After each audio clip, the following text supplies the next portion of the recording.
T.S. Eliot, or Thomas Stearns Eliot, was born on 26 September 1888 and he died on 14 January 1965. So when we were discussing modernism, we discussed that the poets who were writing and the writers who were writing during the 1900s, that is from 1901 and onwards, they are considered as modern poets. And these modern poets have a characteristic way of writing because the world is sitting on the verge of the two world wars. So naturally, the age is the age of anxiety, it's an age of war, it's an age of delusion and disillusion, because there is a lot of disillusionment that comes from the war. That you talk about courage and you talk about bravery, but what war brings actually is death. And soldiers losing their limbs and dying on the battlefield. So Eliot's most fertile period in which he was writing was in the times of in between the two world wars. So the First World War, started in 1914 and the second one in 1944. So you can understand the psyche of the writer who is writing at the time. So T.S. Eliot was looking for solace and he was looking for a way out of the scenario that the people of the time were living in. So he wrote a lot. He wrote poems, he wrote essays, he wrote criticism, and he was a publisher, a playwright, a literary critic, and an editor. So he is considered one of the most important literary figures of the modern age, and especially a major poet. And most of the poets who come after him, like W.B. Yeats, Auden, they all have his impact on him. So he is a very crucial, very central figure of modern poetry. So he was born in St. Louis, Missouri, and he moved to England in 1914 at the age of 25. And he settled there, he worked there, he married there. So he took British citizenship in 1927 at the age of 39. And then he left American citizenship. So basically he was born an American, but he took British nationalism. So the most important poem, and that is in your syllabus that we will deal with, is the love song of Alfred Prufrock. So it came in 1950. Now you see that he has shifted to England, and the wars are happening, and he is devastated.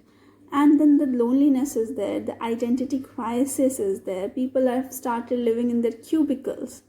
So people are not communicating, there's a lack of warmth, the relationships are failing, because love song of Alfred Prufrock is about how a person finds himself in a fake society, in a society where people are pretending to be what they are not. So he is also known for The Wasteland that came in 1922, The Hollow Men that came in 1925, Ash Wednesday in 1930, Four Quarters in 1943, and he has also written some plays, 7 plays exactly, and they were mostly poetic plays. So he also experimented. Modern age was also an age of experimentation, as we know. So he was experimenting with new forms of writing. So he wrote Murder in the Cathedral in 1935 and The Cocktail Party in 1949. And as we all know that he was awarded the Nobel Prize in Literature in 1948 for his outstanding pioneer contribution to present-day poetry. So he was a pioneer and he was one of his kind. So he was very spiritual in a way, because modern age is also a time when people are questioning their faith and the science is overtaking religion. So at that point of time, Eliot is also trying to understand other cultures, and he is also trying to come to terms with Hinduism, and he learns a lot from Purohit Swami, and an affinity is born to the Vedic and the Upanishadic philosophy, and that reverberates even in the wasteland, where some lines are taken from Upanishads, and there is a place where wasteland ends with Datta Damyatavadhavam Shanti Shanti Shanti. So, Eliot's the family that he belonged to was a Boston Brahmin family, and it has its roots in New England. And Eliot, at his childhood, was infatuated with literature. He was reading a lot, and then he read works of Mark Twain like Tom Sawyer, and he would love reading, and he would dream, and you would think he was imagining things. So this Eliot is a born writer, and he writes in a certain way. So Eliot lived in St. Louis, Missouri for the first 16 years of his life at the house of Locust Saint, where he was born. After going away to school in 1905, he only returned to St. Louis for vacations and visits. Despite moving away from the city, Eliot wrote to a friend that the Missouri and the Mississippi, the two rivers, have made a deeper impression on me than any other part of the world. So the beauty of the riverfront, how it affects us, can be experienced in the works of Eliot. So Eliot's childhood infatuation with literature can be ascribed to several factors. First, he had to overcome physical limitations as a child because he was struggling from a congenital double hernia. He could not participate in many physical activities and thus was prevented from socializing with the peers, as he was often isolated, and his love for literature developed. In his memoir of Eliot, his friend Robert Sencott comments that the young Eliot would often curl up in the window seat behind an enormous book, setting the drug of dreams against the pain of living. Secondly, Eliot credited his hometown with fueling his literary vision. It is self-evident that St. Louis affected me more deeply than any other environment has ever done. I feel that there is something in having passed one's childhood beside the big river, so the impact of the river that is there, which is incommunicable to those people who have not. I consider myself fortunate to have been born here rather than in Boston or New York or London. So after graduating in Milton Academy in Massachusetts, he met Scofield Thayer, and who later published his work The Wasteland.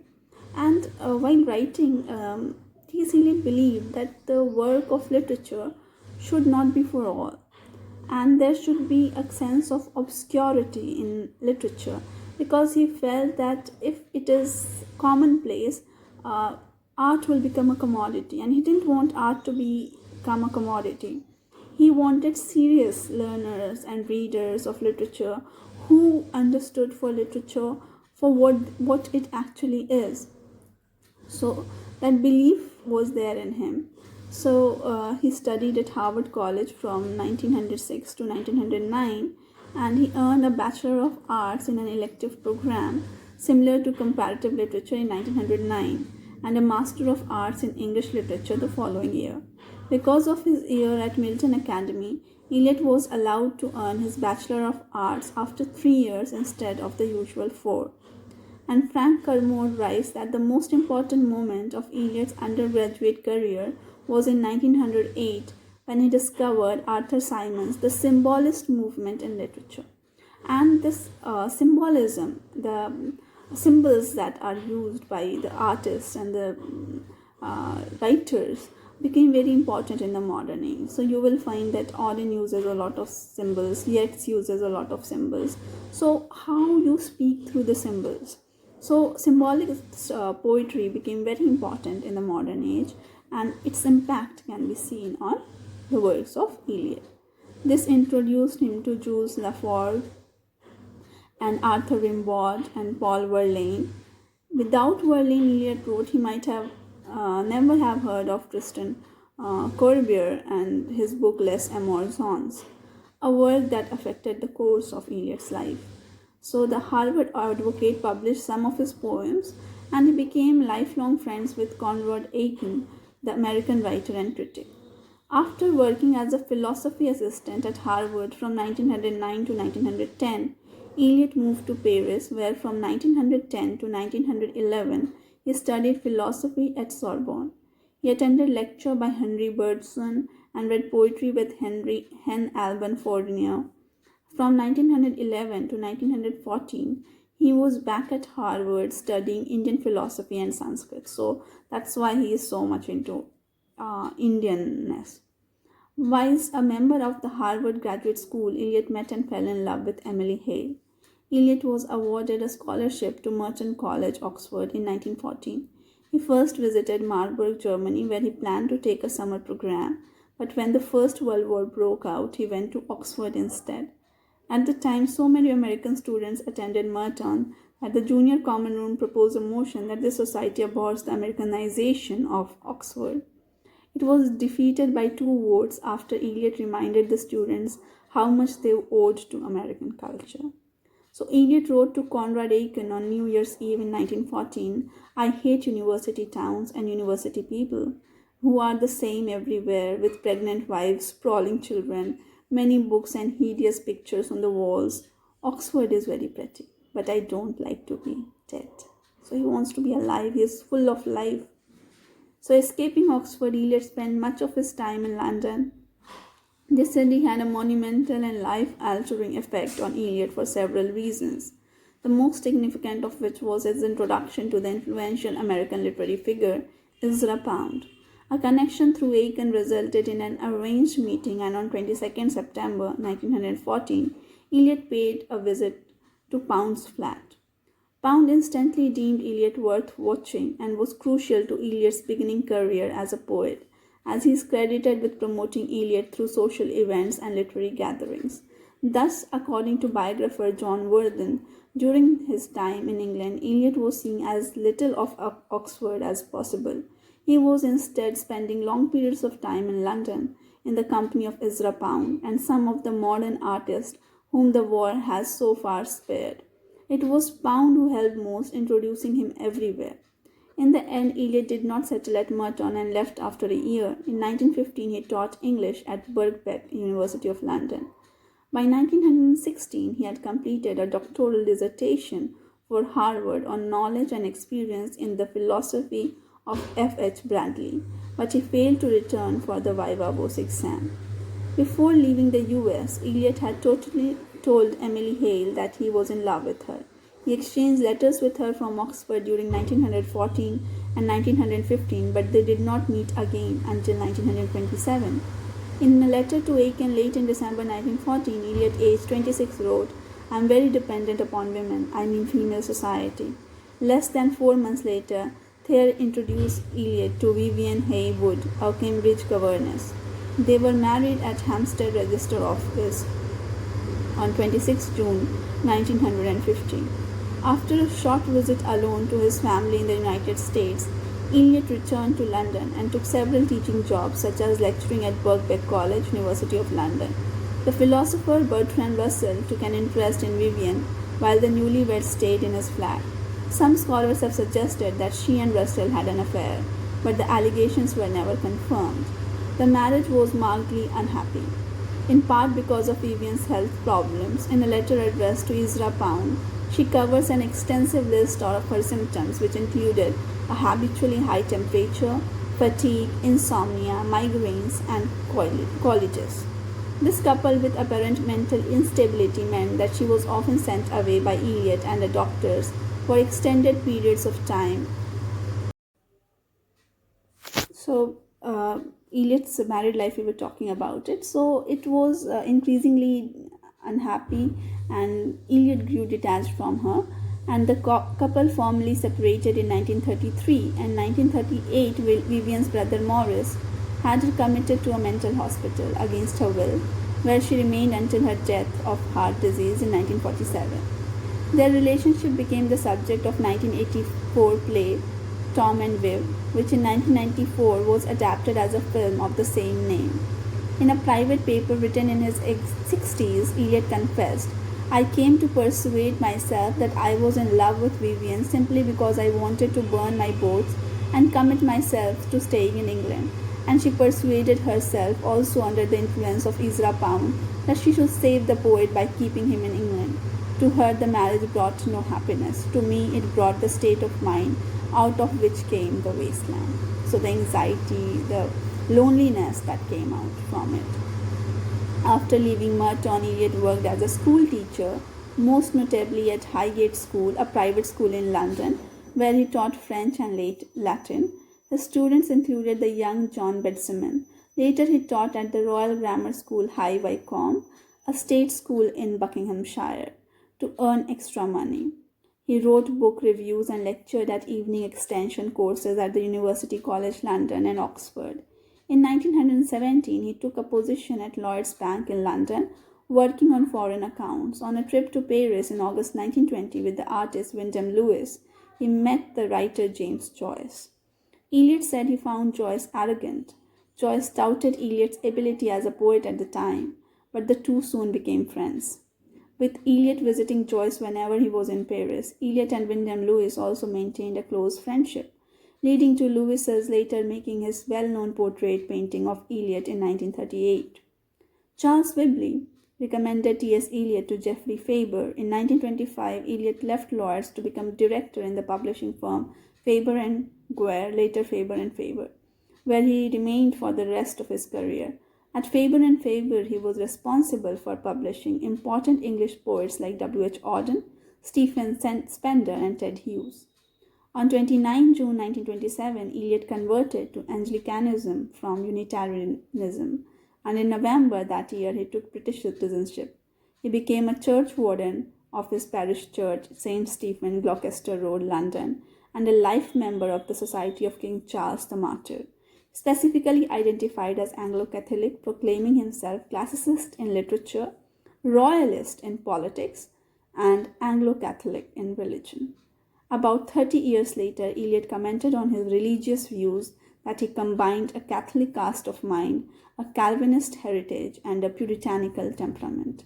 He also had wider spiritual interest, commenting that I see the path of progress for modern man in his occupation with his own self, with his inner being, and Kling, Goethe, and Rudolf Steiner as exemplars of such a direction.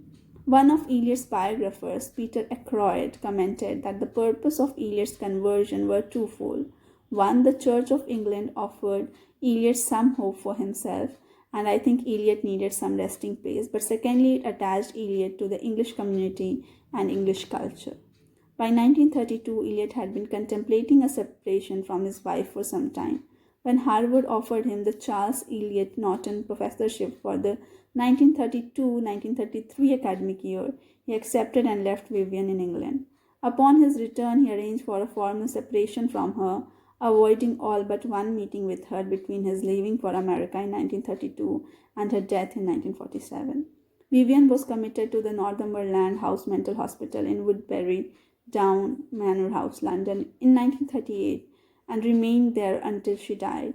Although Eliot was still legally her husband, he never visited her. From 1930 to 1946, Eliot had a close emotional relationship with Emily Hale. Eliot later destroyed Hale's letters to him, but Hale donated Eliot's to Princeton University Library, where they were sealed until 2020. When Eliot heard of the donation, he deposited his own account of their relationship with Harvard University to be opened whenever the Princeton letters were. From 1938 to 1957, Eliot's public companion was Mary Trevelyan of London University, who wanted to marry him and left a detailed memoir. From 1946 to 1957, Eliot shared a flat at 19 Carlisle Mansions, Chelsea, with his friend John Davy Hayward, who collected and managed Eliot's papers, styling himself keeper of the Eliot Archive. Hayward also collected Eliot's pre-Prufrock verse, commercially published after Eliot's death as poems written in early youth. When Eliot and Hayward separated their household in 1957, Hayward retained his collection of Eliot's papers, which he bequeathed to King's College, Cambridge in 1965. On 10th January 1957, at the age of 68, Eliot married Esme Valliere Fletcher, who was 30. In contrast to his first marriage, Eliot knew Fletcher well, as she had been his secretary at Faber and Faber since August 1949. They kept their wedding secret. The ceremony was held in St. Barnabas's Church, Kensington, London, at 6:15 a.m. with virtually no one in attendance other than his wife's parents. Eliot had no children with either of his wives. In the early 1960s, by then in failing health, Eliot worked as an editor for the Wesleyan University Press, seeking new poets in Europe for publication. After Eliot's death, Valerie dedicated her time to preserving his legacy by editing and annotating the letters of T.S. Eliot and facsimile of the draft of The Wasteland.